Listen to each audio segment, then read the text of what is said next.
The moment, Republican Congresswoman Victoria Spartz of Indiana has become the latest lawmaker to face an uproar from angry constituents at a town hall event. It happened in her deep red district on Friday and Saturday, where the raucous crowd booed and jeered Spartz over her remarks about immigration, DOJ cuts, and the fallout from the Signal group chat. Will you demand the immediate resignation of Pete Hegseth?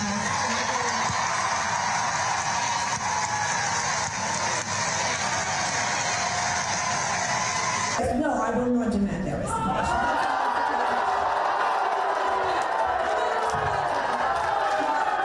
My question is actually related to all of the immigrants that are being rounded up and deported.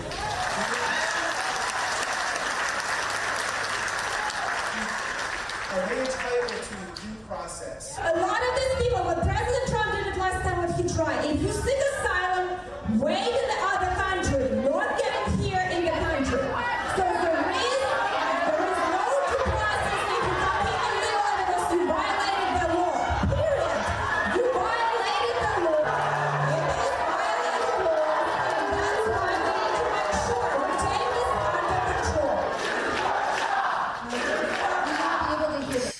Another thing that's breaking through, I think, are these deportations, especially people being picked off the street. This comes as several Republican leaders have urged members in their party to refrain from conducting in-person town halls to avoid engaging with, quote, paid protesters. They accuse all those people of being paid protesters.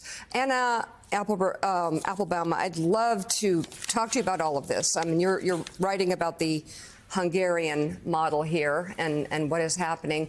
But first, I want to ask you about this town hall and the reaction. Do you think some of the potentially autocratic moves that are being taken by this White House are beginning to penetrate even deep red districts as something is wrong here? Yeah, look, I think that the obvious attempt to smear the messenger, to attack Jeffrey Goldberg, to attack The Atlantic, to attack journalists, when it's very obvious that the administration made a mistake using the Signal chat, is something that people can see. That's a famous autocratic tactic. Don't accept the news, just change the subject. And I don't think it's working this time. I mean, it's a little bit too obvious. And the immigration deportations. I mean, I think people were. Donald Trump said we're going to deport criminals, and I guess people thought that was okay to deport criminals. But it's also become very obvious that having masked men appear on a street, pulling a student who has a green card or a student visa off the street, bundling him or her away into some kind of unmarked van. I mean, that's something we see in movies. That's not something we see in the United States. And I think these are very obvious moves. They look like things that are uglier than what we're used to seeing in America or what we imagine we would see in America.